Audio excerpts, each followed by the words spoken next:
歌《新力量诗选》427首，他藏我灵。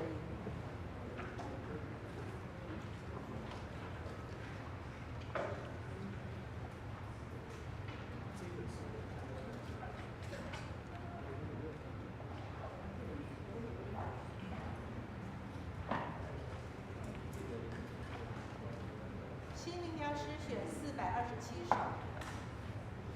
我们请思琴给我们点前奏。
上帝祝福我们，让我们在风雨过后，我们的心仍然平静安稳。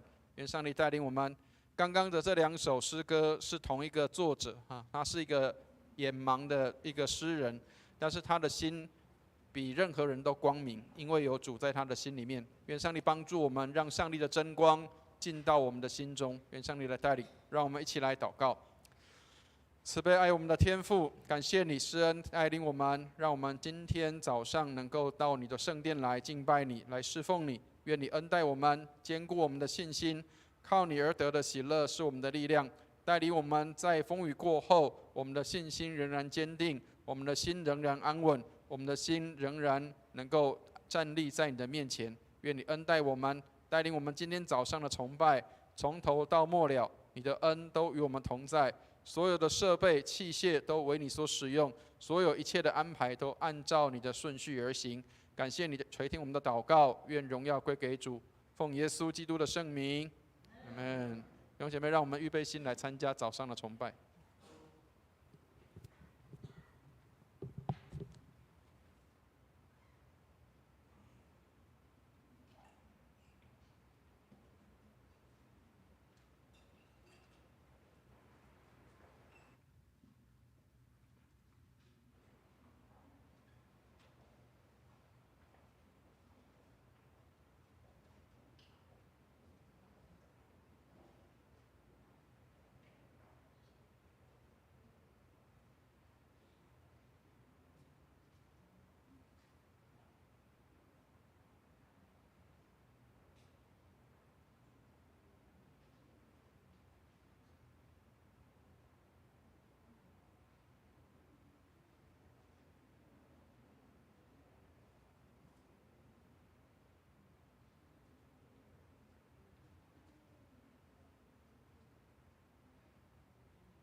让我们预备心，开始今天的聚会。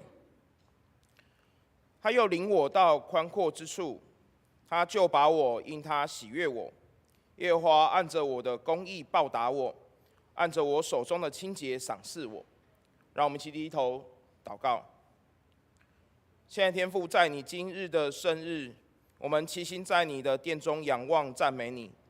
这周我们面临了巨大的天灾，有许多的同胞仍在痛苦之中，求主亲自安慰。我们也为了平安度过风灾献上感谢。在这么多的大自然巨变当中，让我明白要维护你所造的这世界有多么的重要。现在我们要开始聚会，求主保守讲员刘美金老师，让借由他的正道，让我们体认你美好的同在。求主也保守我们的会众，让我们有柔软的心，能在信息之中明白你的旨意。我们这样祷告，奉主耶稣基督的名求。我们把时间交给敬拜小组。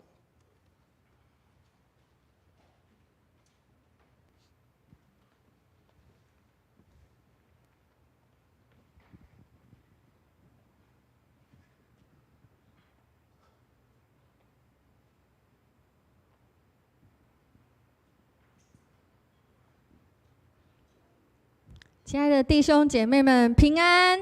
平安！让我们一同敬拜我们的上帝。若身体许可的，我们一同站立。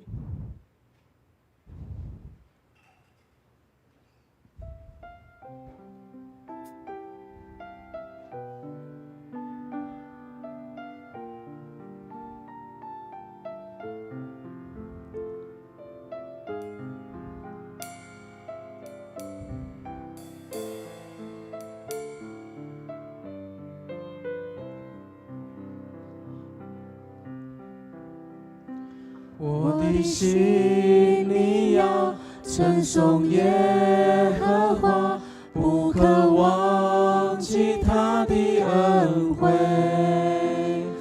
他赦免你一切过犯罪孽，医治你疾病复原。我的心里要称颂耶和华，不可忘记他的恩惠。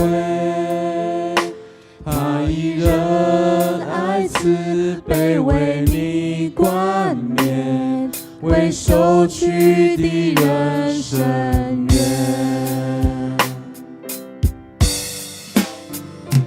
天比地又何等的高，他的慈爱也何等的深，东离西有多么的远，他使我的过犯也离我多远。耶和华有怜悯的爱，且有丰盛无尽的恩典，从亘古直到永远。耶和华他是我的神。诗篇103篇1到3节说：我的心啊，你要称颂耶和华，凡在我里面的也要称颂他的圣名。我的心啊，你要称颂耶和华，不可忘记他一切的恩惠。他赦免你一切的罪孽，医治你的一切疾病。我的心，我的心里要称颂耶和华，不可忘记他的恩惠。他赦免你一切过犯罪孽，医治你疾病复原。我的心里要称颂耶和华，不可忘记他的恩惠。他以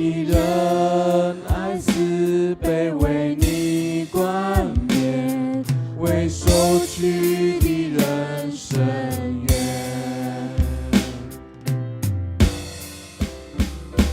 天比地又何等的高，他的慈爱也何等的深，东离西有多么的远，他是我的过犯也离我多远。耶和华有怜悯的爱，且有丰盛无尽的恩典，从亘古直到永远。耶和华他是我的神。天离地有何等的高，天离地有何等的高，他的慈爱也何等的深，东离西有多么的远，他是我的过犯也离我多远。耶和华有怜悯的爱，且有丰盛无尽的恩典，从亘古直到永远。耶和华他是我的神，从亘古直到永远。耶和华他是我的神。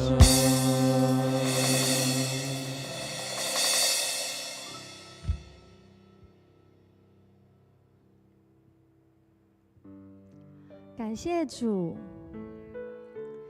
有他的话语在我们的心里引导我们，让我们时刻提醒自己，走在他神的道路上。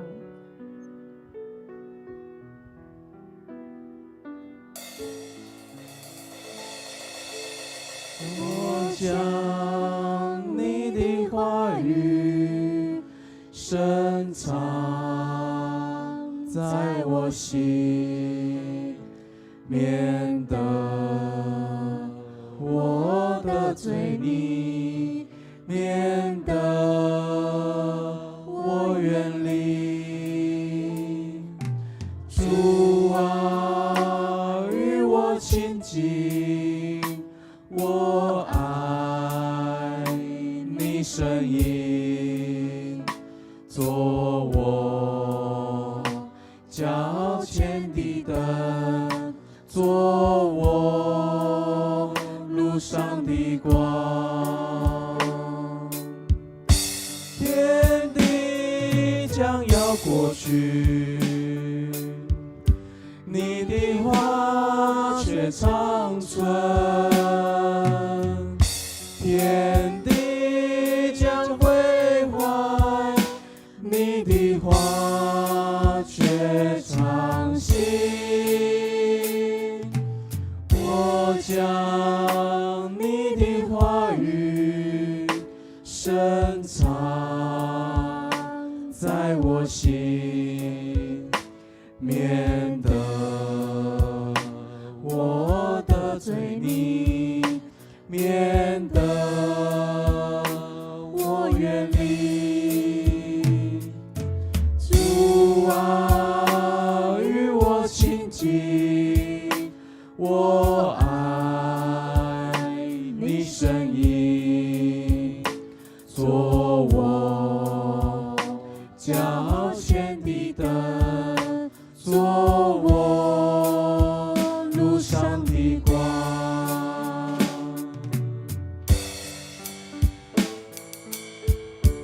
诗篇119篇11节说：我将你的话藏在心里，免得我得罪你。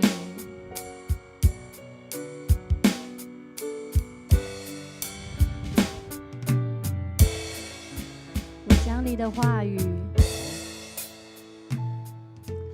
我将你的话语深藏在我心，免得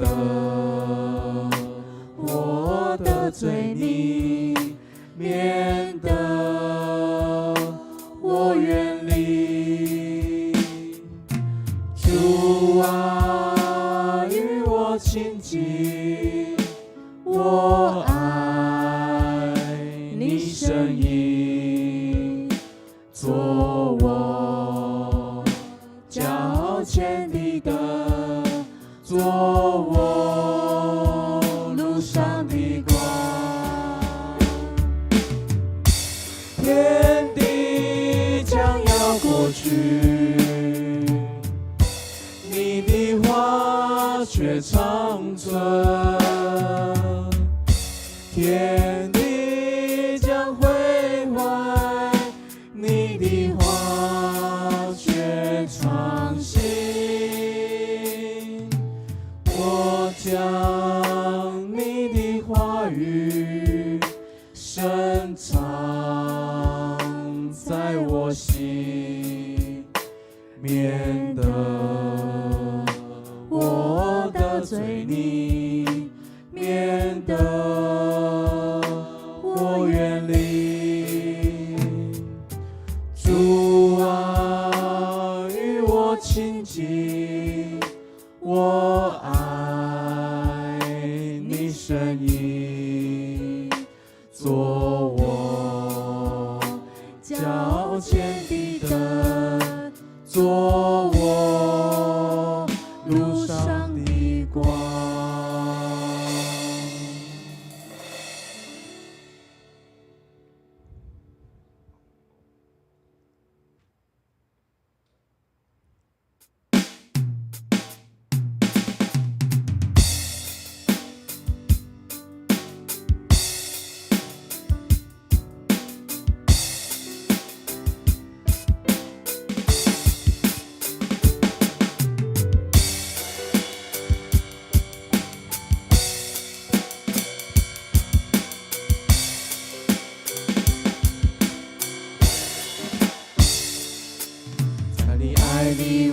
宣告我软弱的改变，在你爱里我要宣告你是王，在你爱里我要宣告我不再最终打转，是你带领着我的生。在你爱里我要宣告，在你爱里我要宣告我软弱的改变，在你爱里我要宣告你是王，在你爱里我要宣告我不再最终打转，是你带领着我的生。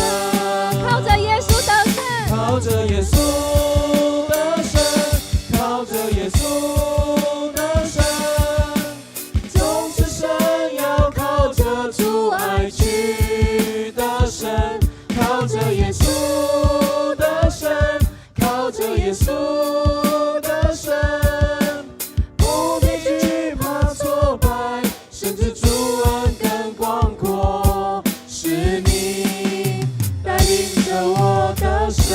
在你爱里我要宣告，在你爱里我要宣告我软弱的改变，在你爱里我要宣告你是王，在你爱里我要宣告我不再最终打转，是你带领着我的生。靠着耶稣得胜，靠着耶稣的胜，靠着耶稣的胜，总是神要靠着主爱去的胜，靠着耶稣的胜，靠着耶稣的胜，不必惧怕挫败，甚至主恩更广阔，是你带领着我的生。靠着耶稣的胜，靠着耶稣的胜，靠着耶稣的胜，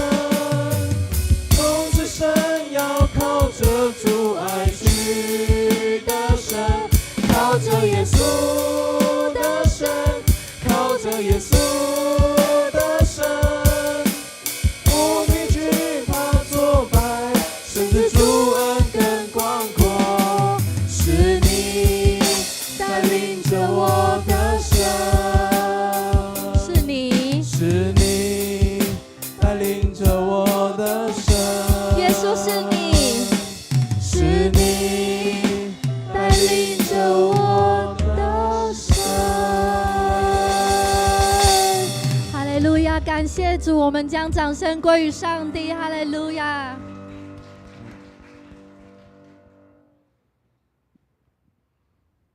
让我们仍然站立，我们一同用使徒信经来宣告我们的信仰。我信上帝，全能的父，创造天地的主。我信我主耶稣基督，上帝。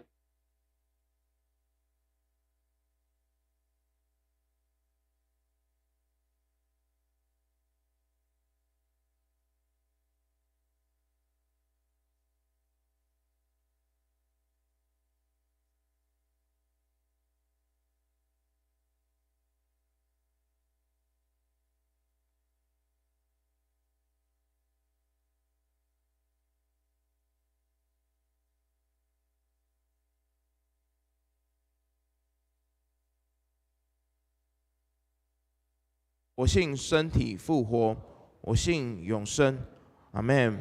荣耀颂。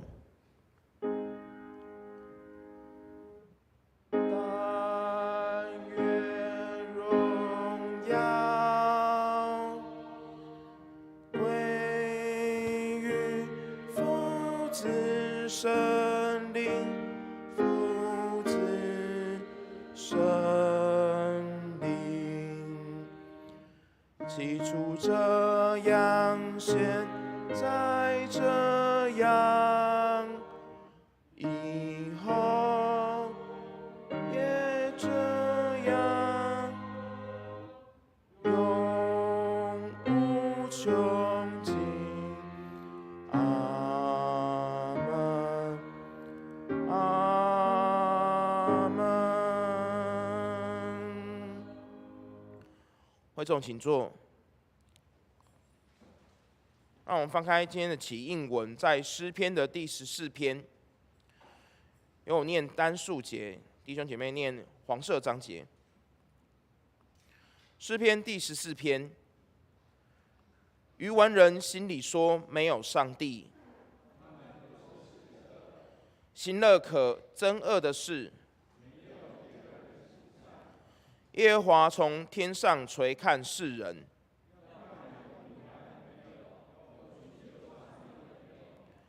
他们都偏离正路，一同变为污秽。作孽的都没有知识吗？如同吃饭一样，他们在那里大大地害怕。你们叫困苦人的谋算变为羞辱。我们一起，但愿也从锡安出，耶和华救回他被掳的子民时，那时雅各要快乐，以色列要欢喜。公祷，让我们一起为普世祷告，为非洲国家突尼西亚祷告。愿基督信仰能进入文化生活中，愿国家百姓能够更认识基督信仰祷告。我们为台湾卫理公会中部教区祷告，台中卫理堂林怡君牧师为教会奉献充足，教会在当地更加得人，牧者同工身心灵健康祷告。我们仍然要为在战火中的国家俄罗斯、乌克兰、以色列、巴勒斯坦等祷告，愿战火止息，和平降临。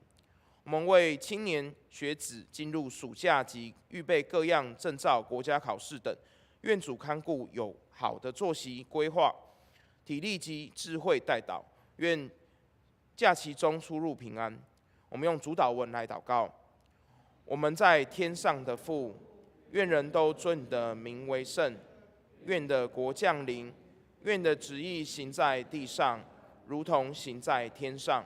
我们日用的饮食，今日赐给我们，免我们的债，如同我们免了人的债。不叫我们遇见试探，救我们脱离凶恶。因为国度、权柄、荣耀，全是你的，直到永远。阿们。圣道理，今天我们请贺兆鼎弟兄为我们攻读今天的经课。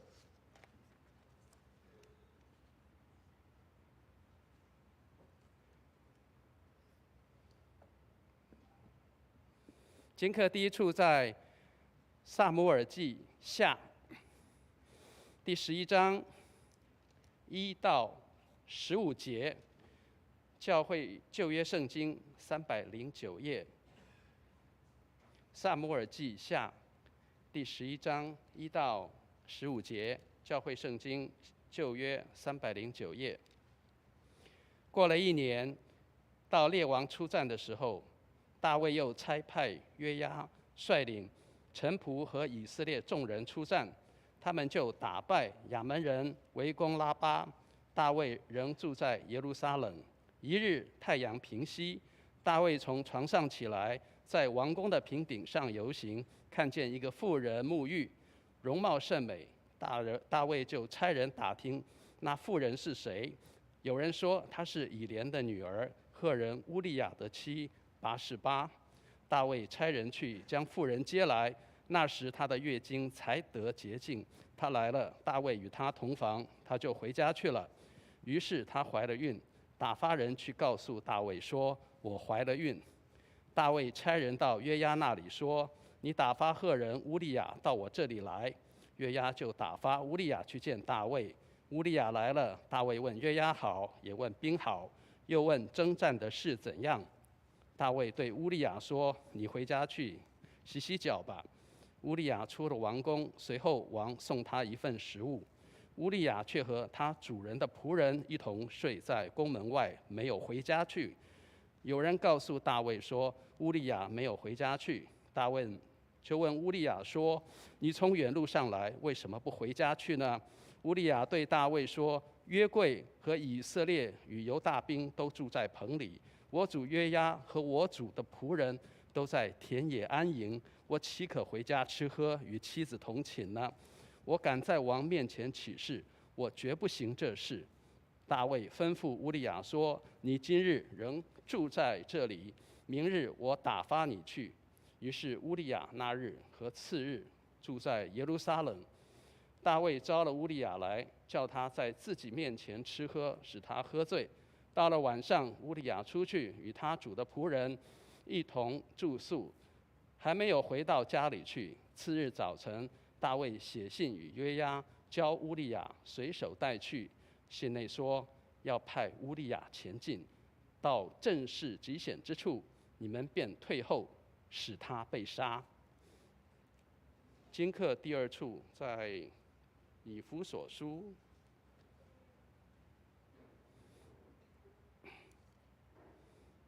第3章14到21页，新约圣经212页。以弗所书3章14到21节，新约圣经212页。因此，我在父面前屈膝，求他按着他丰富的荣耀，借着他的灵，叫你们心里的力量刚强起来，使基督因你们的信住在你们心里，叫你们的爱心有根有基，能以和众圣徒一同明白基督的爱是何等长阔高深，并知道这爱是过于人所能测度的，便叫上帝一切所充满的充满了你们。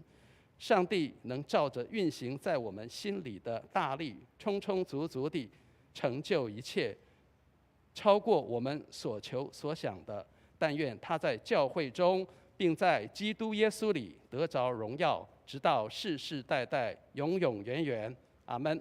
以上是今日的经课。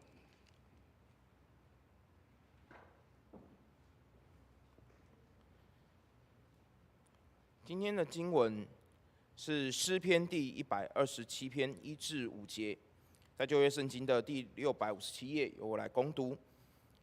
诗篇第127篇1至5节：若不是耶和华建造房屋，建造的人就枉然劳力；若不是耶和华看守城池，看守的人就枉然警醒。你们清晨早起，夜晚安歇，吃劳碌得来的饭，本是枉然。唯有耶和华所亲爱的，必叫他安然睡觉。儿女是耶和华所赐的产业，所怀的胎是他所赐的赏赐。少年时所生的儿女，好像勇士手中的剑，见待充满的人，便为有福。他们在城门口和仇敌说话的时候，必不致羞愧。以上是神的话。接下来我们请诗班献诗，献诗的歌曲是靠近十架，我们请诗班。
谢谢他们荣耀了神，也抚慰人心。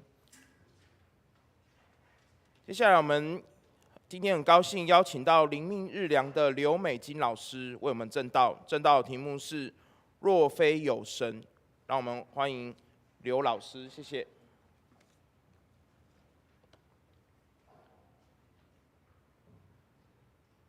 好，我们先一起来祷告。爱我们的父神，我们感谢你，直到如今，你仍然赐给我们时间、机会，可以一起同心来敬拜，提醒我们这一切都不是理所当然，帮助我们渴慕你、认识你，更加的爱你，因为我们爱自己太多，爱这个世界太多，爱你太少。愿你的话语再一次的提醒我们，你是何等的宝贵。我们把荣耀归给你，奉耶稣基督的名祷告，阿们。在南欧的西班牙有一条很热门的朝圣路线——圣雅各之路。但是有些人不知道，在北欧的挪威也有一条朝圣路线，叫做圣奥拉夫之路。这条路线呢，其实可以追溯到中世纪啊，朝圣者他们会走这条路，一直抵达终点站特隆赫姆这个城市的一间教堂，去参观圣奥拉夫的坟墓。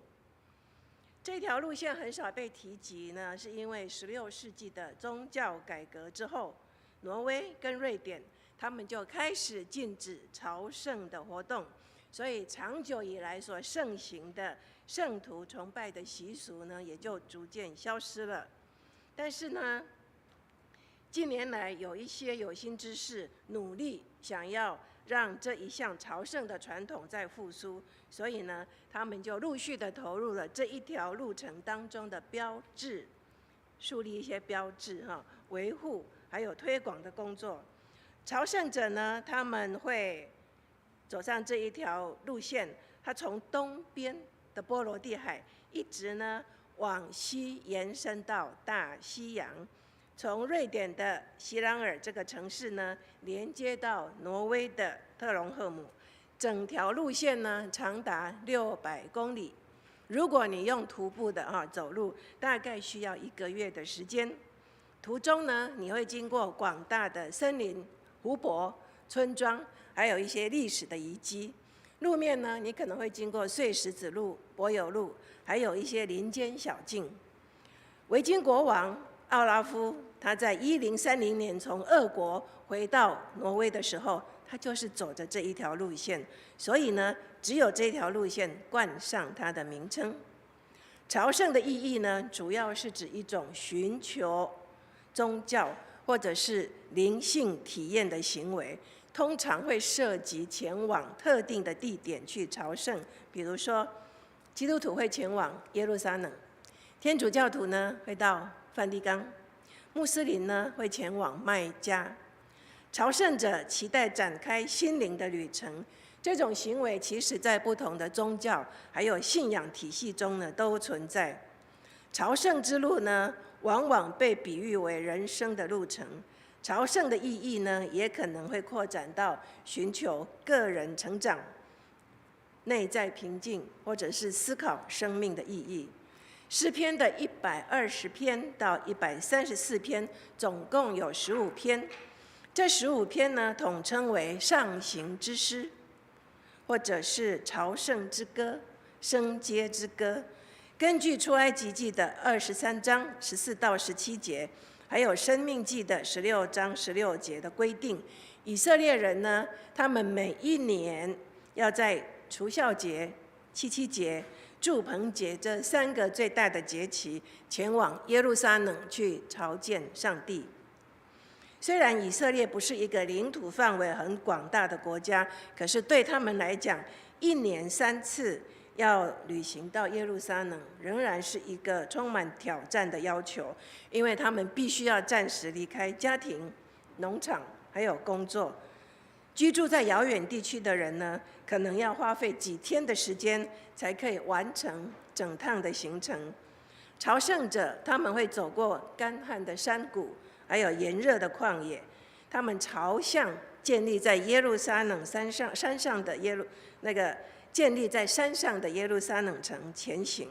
他们一边行走，一边呢齐声宣告以赛亚书的2章3节：我们登耶和华的山，奔雅各神的殿。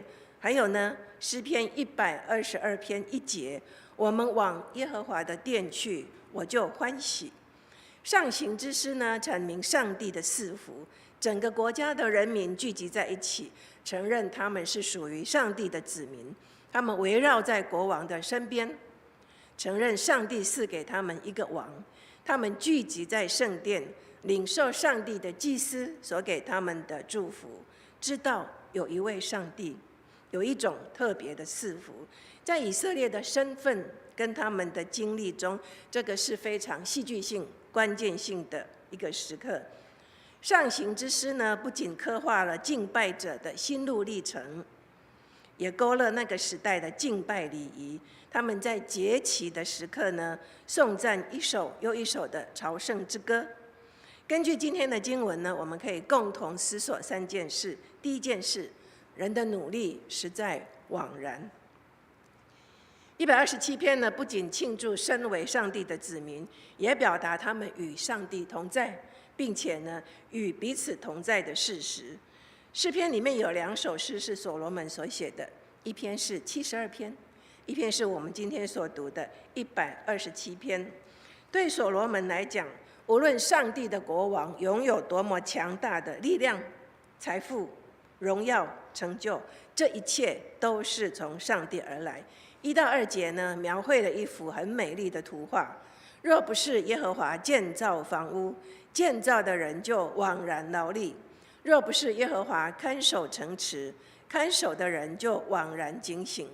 你们清晨早起，夜晚安歇，吃劳碌得来的饭，本是枉然；唯有耶和华所亲爱的，必叫他安然睡觉。这个不是呼吁懒散，而是呢停止活动，承认如果没有上帝为我们做工，没有在我们当中做工，没有和我们同在，我们所有的劳动呢都归于枉然。当一个人来到耶路撒冷，他会看到人民的房屋，会看到国王的皇宫，会看到上帝的圣殿。这一切建筑物呢，都是上帝的子民所建造的，除非上帝在其中，否则呢，这一些建筑物没有办法长久。如果你出国旅行呢，你可能有机会参观一些很辉煌宏伟的宫殿或者是城堡。那些建筑物呢，耗费了大批的人力资源、金钱、时间才完成的。有数不清的权贵人士在里面进出，许多奢华的宴会，许多重要的活动呢，在里面举行。可是呢，大费周章所投资的这一切，都没有办法改变居住在里面的人的生命，还有他们的心。除非上帝同在，否则他们的心呢，仍然没有办法得到长久真正的满足。箴言呢，一针见血地为我们指出，隐藏在权力还有富贵之家背后那一种喧扰不安箴言17章1节告诉我们：设筵满屋，大家相争，不如有块干饼，大家相安。127篇这里呢，有提到耶路撒冷这一座坚固的城市，还有严密的看守。可是上帝如果没有看顾，看守者的工作呢，就是枉费功夫。在古代的世界，国家的边界地区是最危险的地带，因为居住在城市里面的人，至少有一座城墙保护。那一些想要结伙打劫的抢匪，很难进入城市。整个晚上呢，一定有人轮流在城墙上看守。情况紧急的时候，守夜的人呢会发出警告。如果不是上帝看守，无论守夜的人呢如何警醒，依旧是枉然劳力。守夜的人可以喝很多咖啡，对不对？可以喝很多浓的茶，让自己保持清醒。可是仍然有人可以从后面偷偷的溜到城里面去，暗自进行一些非法的活动。守夜的人呢，可能因为太疲倦了，稍微打瞌睡，导致意外的事情发生，根本没有办法采取因应的措施。作者所谈论的不只是避免身体跟财物的伤害，而是呢，身为人的我们可能会发生的事。他提醒我们，这个世界上没有任何数量的计划、金钱或者是保全系统，能够使我们避免人的存在会经历到的失望、疾病、意外、破碎、悲伤、背叛。唯一可以确定的供应和保护，乃是我们在上帝的护理中享受他的同在。人如果离开上帝，想要让房屋供应家人，想要让城市保护市民的这一些基本社会需求很难得到满足，努力都会是枉然。城市的市民还有国家的人民呢，必须努力工作，他们清晨早起，夜晚才能够安歇，劳动忙碌一整天，完成他们既定的工作。可是有时候晚上睡觉，心里面仍然带着焦虑。在农业社会，人们时常会对气候感到焦虑，比如说，雨季到底什么时候才开始啊？今年的雨量会不会太少、太多？会不会来得太早、太晚？农夫的工作很辛苦，因为他们可能劳动了好几年，但是呢，农作物却没有任何的收成。这种情况也会导致他们的焦虑。人的生存呢，总是没有办法避免基本的不安，所以社会的稳定必须要有上帝参与在其中。这个就让我们想到创世纪里面亚当堕落犯罪之后，上帝给予的咒诅。在创世纪的3章17到19节，又对亚当说：你既听从妻子的话，吃了我所吩咐你不可吃的那树上的果子，你必为你的缘故受咒诅，你必终身劳苦，才能从地里得吃的。地必给你长出荆棘和棘藜来，你也要吃田间的菜蔬，你必汗流满面才得糊口，直到你归了土。因为你是从土而出的，你本是尘土，人归于尘土。工作是好的，也是必要的。上帝呼召我们在不同的领域工作，但是我们工作的方式可能是枉费徒劳的。在属灵的层面上，我们知道确实是如此，但是问题就在于很多人所过的生活方式完全是以自我为中心，好像他们能够掌控人生的一切。在创世纪的11章有描述了巴别塔的故事，这个故事其实跟诗篇127篇互相呼应。当时的人已经发展了建造房屋还有城市的文化，他们试图建造一座可以彰显能力跟成就的通天高塔，目的是为了传扬他们的名声，免得当他们分散在全地以后呢，后人遗忘了他们。一方面他们想要歌颂自己的功绩，显明呢他们可以触及那个至高上帝在天上的居所；另一方面他们的动机却完全跟上帝创造的心意是背道而驰的。上帝的心意是要让人生养众多，遍满全地，也就是说要分散在全地，而不是聚集在一个地方。上帝看到人的狂妄悖逆，足以呢产生毁灭性的文化，所以就把他们的口音变乱了，让他们分散。他们因为语言混乱，导致没有办法沟通。一个讲英文，另外一个讲日文，再一个讲中文，一个讲葡萄牙文，一个讲西班牙文，一个讲俄文，根本不知道彼此在讲什么。所以呢，他们以前费心筹划的建造工程只好被迫停止，先前所付出的一切劳力呢，全部都功亏一篑。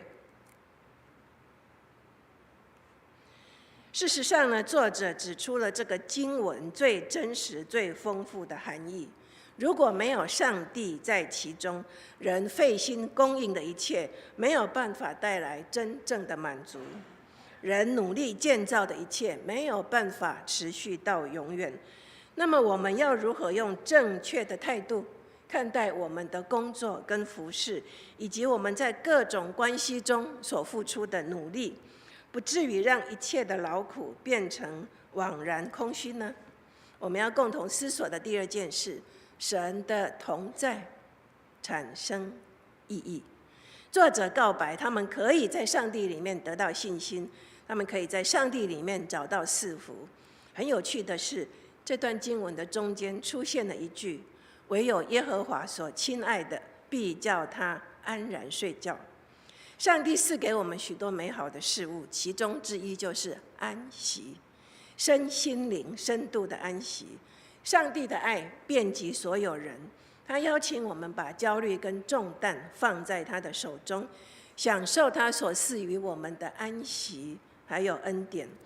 每天夜晚，当我们躺在床上能够安然入睡，请你不要忘记，那是极大的赐福。在我们的生活中，睡眠可以象征复苏、更新，或者是逃离。你知道有些人透过睡眠在逃避痛苦的现实。在任何情况下，从上帝而来的一大赐福就是睡觉。上帝赐给所爱的人的一切，比起人借着狂热的工作想要获得的，绝对不会更少。不知道你有没有想过这件事？即使在我们睡觉的时候，什么事也没有做，你银行的存款没有被掏空，你家里的家具没有被搬走，你的工作没有被取代，上帝仍然慷慨地赐下我们需要的恩典，而且呢，保守看顾我们拥有的一切。这个就是信心真实的态度。也就是说，我们认清自己的有限，把一切的挂虑交给上帝，用感恩的心接受上帝赐下他认为我们需要的事物。许多时候我们认为我们需要的并不是那么需要哈。这种态度背后的洞察乃是我们自己并非总是能够判断迫切需要的是什么。上帝的赐福往往不是藏在我们最初发现的地方，可能是到一半，可能是到最后你才发现，哇，原来这是上帝更大的赐福，超过我们所求所想的。因为焦虑、压力、疾病、老化各种因素，不少人呢饱受睡眠障碍或者是失眠的困扰。如果你晚上常常呢辗转难眠，你不要视为那是上帝不爱你的咒诅，也不代表你对上帝没有信心。有时候你躺在床上很想要睡觉，脑海中的千头万绪呢不断的闪过，你心里面有很多关于家庭工作的重担挥之不去，那些时刻真的是让人呢难以入眠。福音书里面有记载，耶稣跟门徒他们置身在加利利海的一艘船上，有一阵突如其来的暴风雨，导致船只一直摇摆不定，几乎呢快要翻覆了。在那么危急的情况下，耶稣在哪里？他竟然在船尾呢睡着了，而且睡得很熟。这些门徒呢惊慌失措，大声呼喊耶稣，向他求救。这些门徒你不要忘记哦，是很资深的渔夫，对不对？他们非常了解加利利海的海象那边的气候，他们竟然会惊慌失措到跟耶稣求救。这个就是我们人生的写照。有的时候医疗、财务、感情、家庭、人际关系的问题，就好像暴风雨一样向我们席卷过来。你看看耶稣，他在暴风雨中睡着了。上帝所亲爱的，必叫他安然睡觉。大卫为他的儿子所罗门命名，所罗门希伯来文的名的原意就是平安。那个名字当然非常的贴切，因为大卫在战场上流了许多人的血，上帝不允许他建造圣殿，圣殿是在所罗门的手中完成的。所罗门的王国呢，以平安繁荣为象征哈。所罗门的名字似乎也回应了睡觉的概念。撒母耳记下卷12章25节记载，上帝又透过先知拿单赐给所罗门一个新的名字，叫耶底迪亚。希伯来文的意思就是耶和华爱他。所罗门早年呢，对上帝满怀忠心，还有敬畏，可是他的晚年呢，却惹祸上身了，转离上帝。在申命记的17章，这边有说明，上帝禁止他所拣选的国王表现这些行为。在申命记17章的16、17节，王不可为自己加添马匹，他也不可为自己多立妃嫔，恐怕他的心偏邪，也不可为自己多积金银。你把那一些的禁止拿来跟所罗门实际的行为做对比，你会发现上帝所禁止的事，所罗门每一件都去做了。所罗门没有办法成为听从上帝话语的王，即使在所罗门的堕落中，他仍然指向以色列终极需要的王，最终呢，唯独是以耶稣基督的位格来临的王。耶稣基督呢，完全而且真正的应验了旧约所提到的王。当人转离上帝，人其实离开了美好恩赐的来源，转向更大的虚空。深刻的满足跟安息就成为一种奢求。人会试图去找很多的事物来填补心灵的空虚，但是人内心无限的空虚，只有无限的上帝能够填补。很有意思哈，人生命中无限的空虚，只有无限的神才能够填补。只有当我们跟永恒的上帝重新连结，他的同在填补我们心中的空虚，我们才能够从创造还有救赎的观点来看待生命的价值。我们会开始认清上帝所应许的赐福是何等的丰盛，何等的宽广。我们可以共同思索的第3件事，领受恩典便是蒙福。这些以色列人一起建造房屋，一起守护城市，他们从上帝经历了家庭的赐福。第4到第5节描述，少年时所生的儿女，好像勇士手中的剑，剑带充满的人变为有福。他们在城门口和仇敌说话的时候，必不至于羞愧。作者对于人的劳碌具有什么意义的问题，在这里提出答案。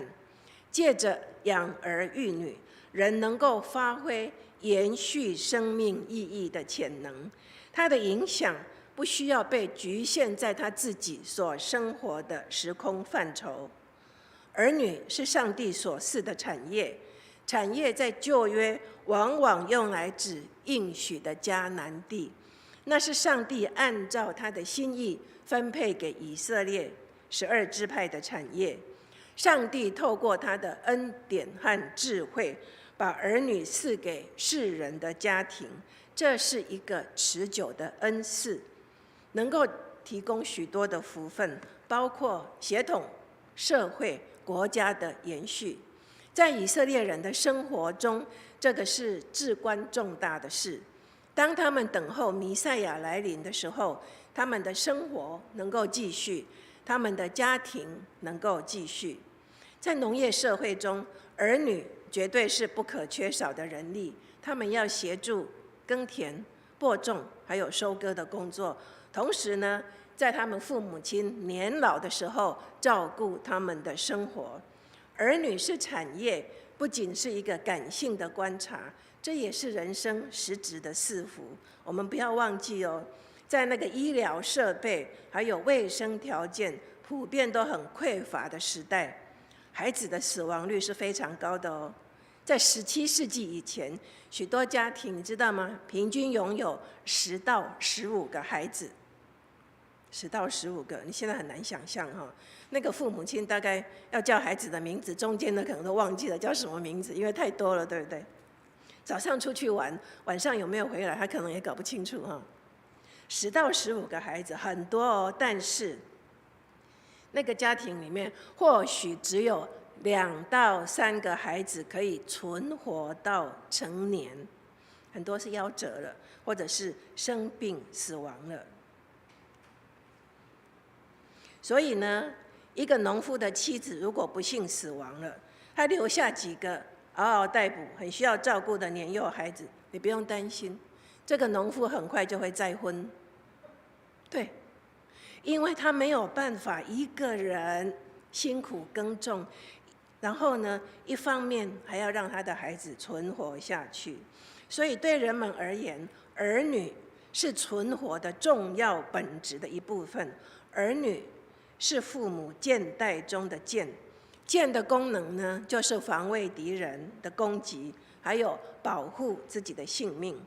父母善尽职责呢，养育栽培儿女，儿女将来也会护卫他们的父母。旧约时代的城门口，乃是一个城市最重要的出入口，它是军事防御、司法裁决、商业交易还有社交活动的中心。儿女在社会最具有战略地位的城门口，支持他们父母的价值，让他们的父母不至于因为遭受到不合理的反对还有抨击，感觉到羞愧。儿女作为赏赐，是防卫还有守护的一部分。这个是上帝赐福以色列的一幅很美的图像。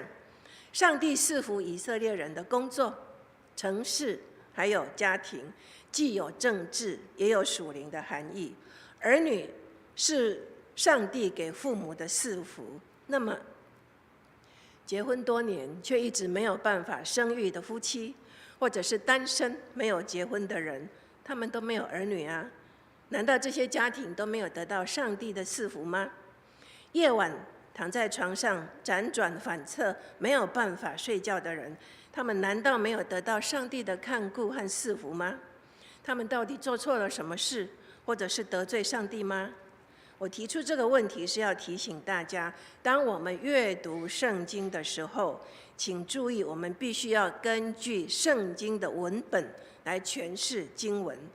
圣经没有提到的部分，我们不要越过范畴，按照自己的意思去扩大解读，否则很容易会扭曲，或者是误解了圣经的原意。真理所带来的绝对是亮光、洞察、平安和成长，而不会是恐惧、不安、怀疑和胆怯。上帝并没有偏爱特定的族群，就算是没有儿女的人，就算是有睡眠障碍的人，他们的一生仍然从上帝领受了许多的恩典和赐福，不是吗？当我们从整体的观点来审视诗篇127篇，它提供了很完整积极的信息。世人离开上帝，径自劳碌他们其实迷失了人生的方向。人的努力实在是枉然。人从养儿育女获得了具有永久果效的新方向，因为能够对社会做出持久的影响。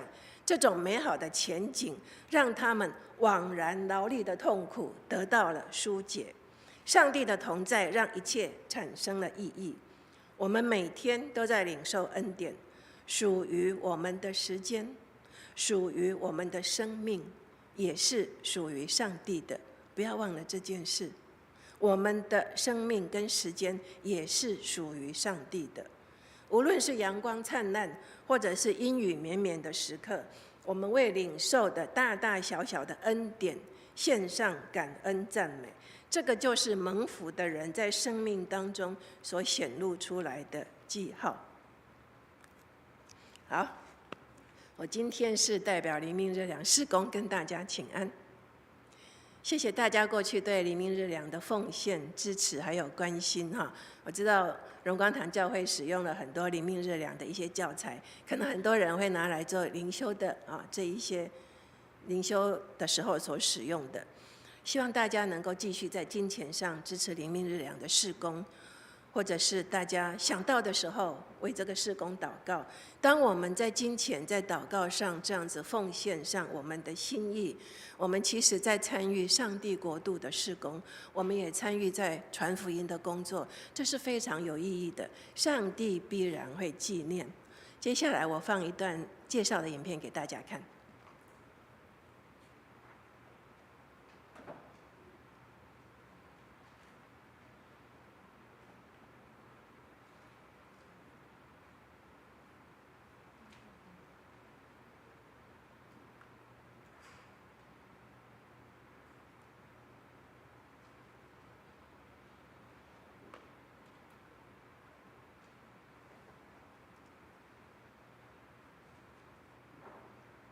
日粮事工，我们的事工在1938年开始于一个小型广播节目《底特律圣经课程》，创办人马丁·迪汉医生以他低沉的嗓音、慷慨激昂的圣经教导而闻名。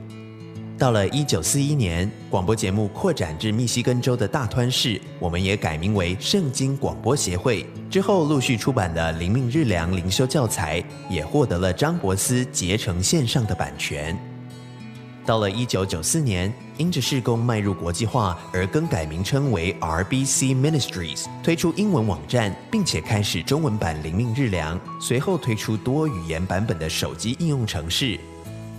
从2015年到今日，我们再度更改机构名称为灵命日粮事工，鼓励人透过领受、反思、回应上帝的话语，生活更多与圣经连结，生命成长更像基督。多年来，为了更好地反映机构的事工以及所提供的资源，我们曾改过几次名字。至今，大多数人对我们的认识都是基于《灵命日粮》这本众人熟悉的灵修材料。为此，我们把名字改成 Our Daily Bread Ministries， 中文翻译为灵命日粮事工，好让人们更容易认识我们。虽然机构的名字有所改变，但我们事工的目标依然不变，我们的使命与意向依旧如故。我们的使命是让改变生命的圣经智慧变得易懂易得。易懂，不论是数位或是印刷材料，我们都致力于借由贴近生活的内容，帮助大家更容易了解圣经。易得，我们借由各平台，帮助每位不同阅读习惯的读者，方便取得、领受改变生命的圣经智慧。我们有纸本印刷、email 版、网页版、App 版、YouTube 频道、Facebook、Instagram、Line。除了最为人熟悉的灵修材料《灵命日粮》之外，我们还有什么呢？天路系列，这是逐卷灵修系列，适用于个人灵修或是小组研经。天父好爱我，这是亲子灵修系列，专为孩子和家庭编写，透过故事和生活实例，帮助孩子将上帝的话语应用在生活中，更让孩子从小建立灵修习惯。福音材料，这是专为非信徒或慕道友撰写，内容深入浅出，适合用于职场生活中与人分享福音。教会事工，不定期举办讲座活动，前往教会分享，与教会配搭，成为教会牧养会友的助力，同心喂养弟兄姐妹的灵命。专案事工，我们看见现今的需求，出版适切的材料，并与相关单位合作发送，让需要的人得以领受上帝的话语及帮助。我们努力把圣经智慧变得易懂易得，邀请你透过圣经智慧改变人心。要如何改变呢？透过领受、反思、回应上帝的话语。领受，存温柔的心，领受那所栽种的道，就是能救你们灵魂的道。反思，唯喜爱耶和华的律法，昼夜思想，这人便为有福。回应，这人既不是听了就忘，乃是实在行出来，就在他所行的事上必然得福。有研究指出，每周有4天或者更多时间阅读圣经，对于基督信仰的成长至关重要，更可以让自己的属灵进程一步一步往前迈进。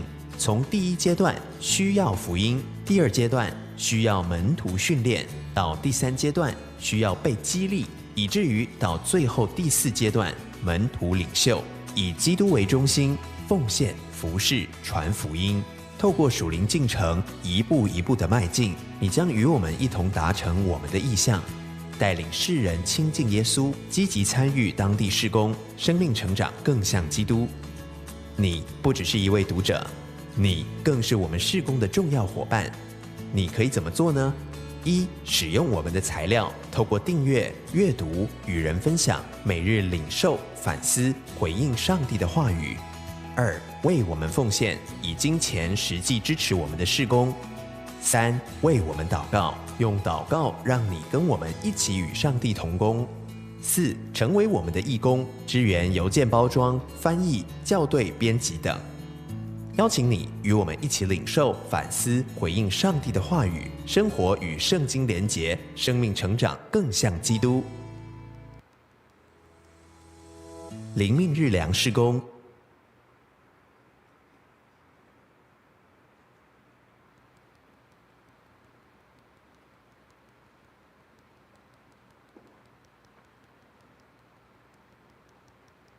我们谢谢刘老师的证道，我们也愿会友能够继续支持灵命日粮，也愿神能够赐福他的圣工。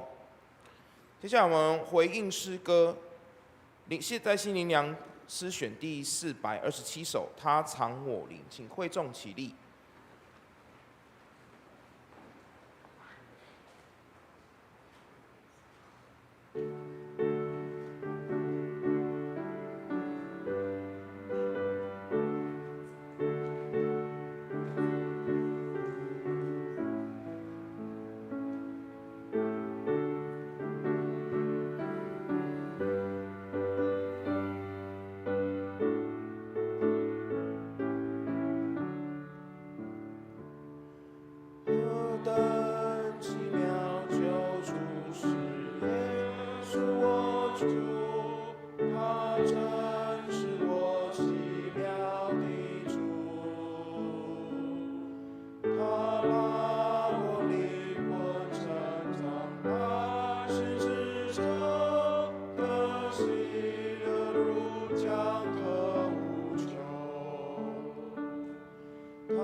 山海是洞穴里，如干戈。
我们仍然站立，我们请诗献同工到台前来。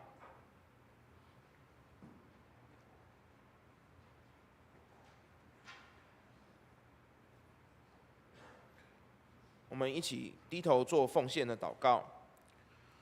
亲爱的天父，我们感谢你使用我们的才能，使用我们的身体，使用我们的生活来荣耀你。因为若没有耶和华建造，一切枉然。我们知道我们所有手中所有都是由你而来。现在我们献上由你而来的金钱，求主悦纳我们手中所献，也求主赐福在你美好的圣工使用。我们这样祷告，奉主耶稣基督的名求，阿们。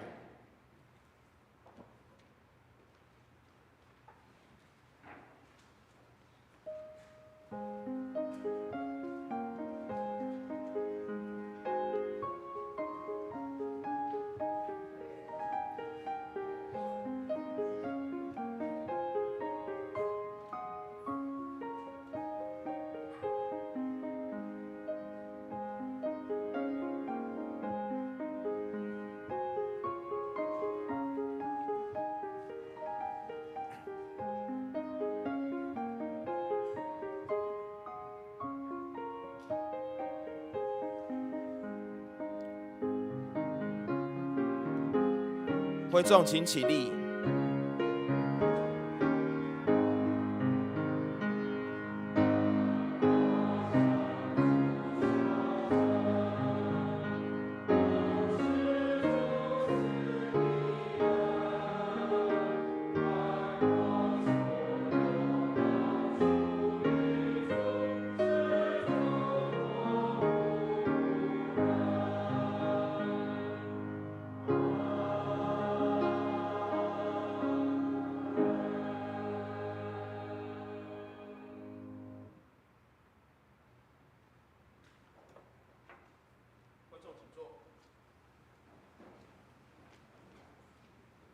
请问有没有第一次来到我们当中的新朋友？很高兴在，你好，你好，一次欢迎，永远欢迎，谢谢你，请坐，欢迎你。很高兴看到大家在灾后见到所有的人，还有这个遇险归来的蔡牧师从澎湖全家从澎湖回来，我们一起欢迎他们回到我们当中。谢谢大家，我们一起来唱《我们成为一家人》。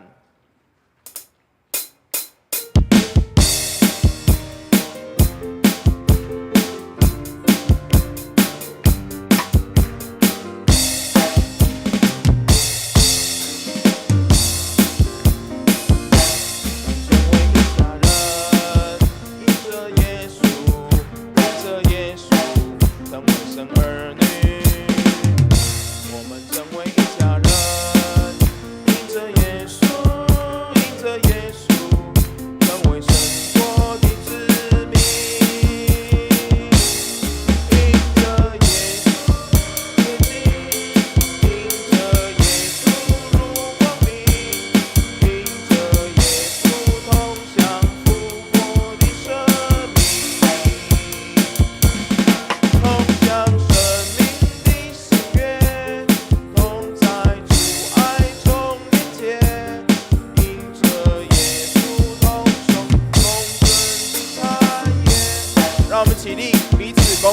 安。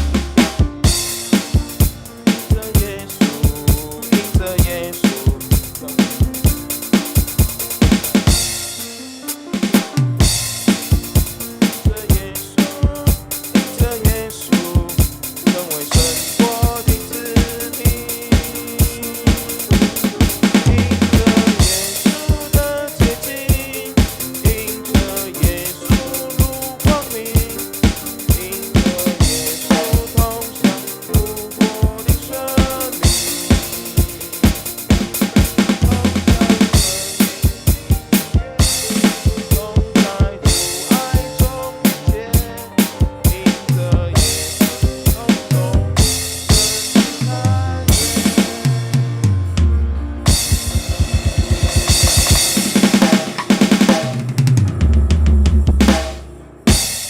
谢谢大家，请坐。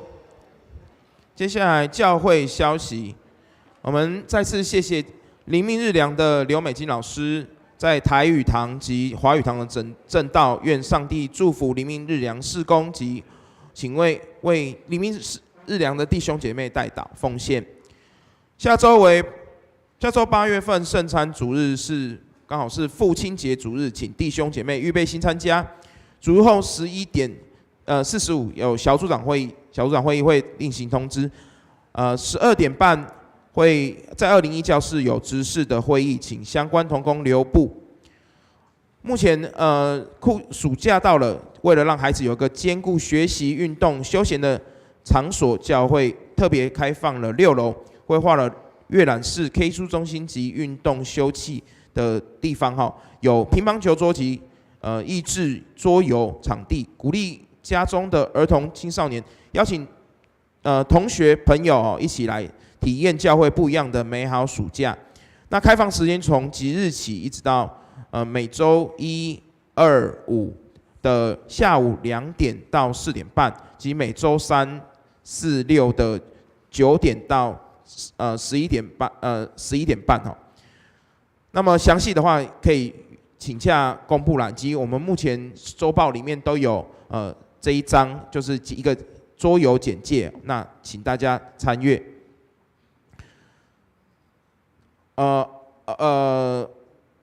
桌游简介，请大家看一下，就目前周6限定版是由我们指导老师吴生佑老师在8月10号、17号、31号的下午2点，招收对象是国小到国中。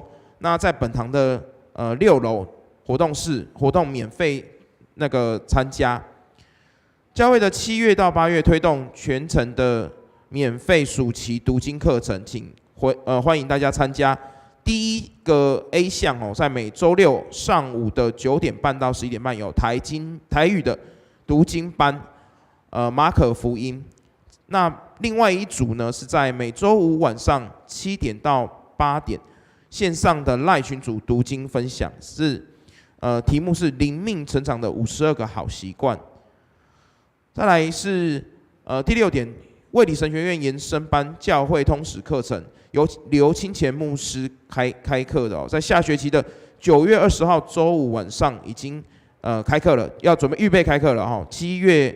在7点到9点预计要开课，那请弟兄姐妹关心祷告。那相关的消息在公布栏，请大家来了解并且报名。那第7点，国内的疫情有再次升温，虽然卫生单位没有强制要求，但大家的卫生习惯不论是戴口罩及洗手，都要继续注意。第8点，为教会的事工祷告，那邀请弟兄姐妹参加周4晚上7点半的查经祷告会，请我们一起在教会为教会的事工祷告。第9点，卫理公会将进行这个卫理公会的总会将建造宣教大楼，作为这个宗教的宣教及办公室的空间使用，邀请弟兄姐妹为总会的宣教大楼捐款奉献。那么，请继续为这个宣教大楼有更好的宣教用途祷告。第10点，那么今年呢，我们的报税要预计要改用电子申报，不再使用纸本了。请各位弟兄姐妹到办公室登记身份证字号，那我们可以由总会直接转报国税局，请各位弟兄姐妹协助。那肢体消息呢，一样就是进入台风季节，请大家这个天气变化多最近还预计还有新的台风要产生，所以请大家为这个出入平安，还有一些灾后家园的清洁，继续来注意。那身体不适的弟兄姐妹，我们持续为他们代祷。那我们再把时间交给牧师。好，弟兄姐妹，牧师这边简单做一点报告。各位知道，我们有看到我们的德强弟兄有什么样的不一样吗？变瘦了，对不对？非常好啊！这个德强他最近他特别跟我提到说，他在健身跟运动，每天要有一些跑步了啊，所以各位知道，其实要瘦身是不容易的，持续跟坚持是一个很重要的一个这个方式了啊。那我们也感谢上帝，希望我们不是只为了瘦身，是能够希望可以让我们的身体更加健康。那一样，我们的灵性也要更加的健康哈。所以各位如果刚刚听到很多这里免费那里免费，请要记得免费的才是最贵的啊，因为是有人奉献了，所以我们才可以得到免费的。因为耶稣的牺牲，我们才可以得到拯救。所以要有人奉献，才会有人得到免费的这样的资料。所以请弟兄姐妹要珍惜跟把握哈，我们当中有一些免费的资源，但是这些免费的资源都是相当的有限，而且是有很多弟兄姐妹他们的奉献。那期待我们把这样的好的循环可以继续下去哈。好，所以各位我们今天是灵命日粮的主日啊，所以我们在1楼的地方有灵命日粮的免费正月的书，里面有很多不同年龄层跟很多的内容，包括有婚姻的、家庭的、青少年的还有老年人的各样的这个年龄层的需要的一些的书籍。那也有大本的这个灵命日粮比较大字的。好，那所以各位我们都可以免费来领取，或者是来拿取。那是要记得免费的，刚刚提到了，免费是最贵的，所以请大家要珍惜使用。我们真的把这些的福音工具，不但我们自己用，也给别人来使用。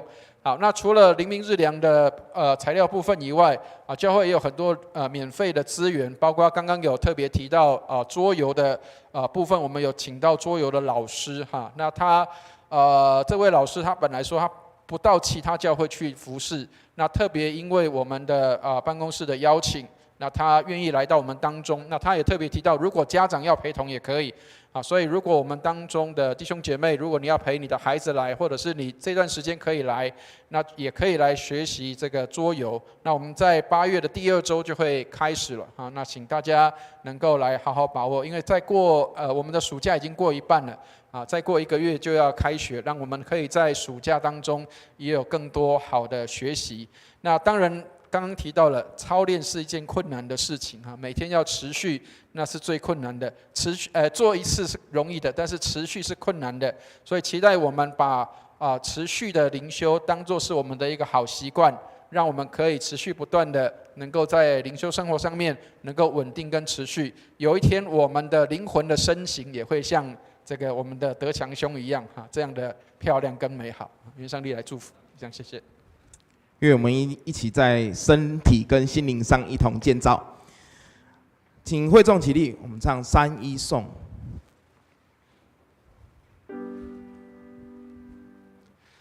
普天之下，万国万民，齐声赞美父子圣灵。三位一体，同荣同尊，万有之源，万福之本。阿门。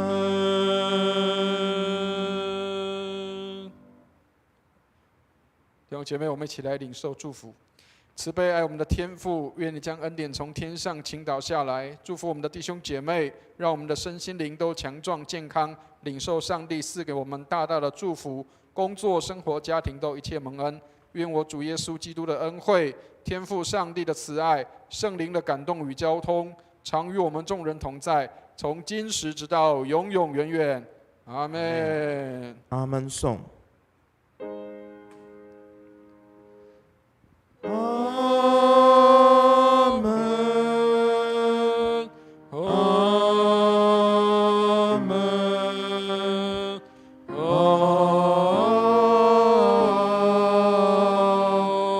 门。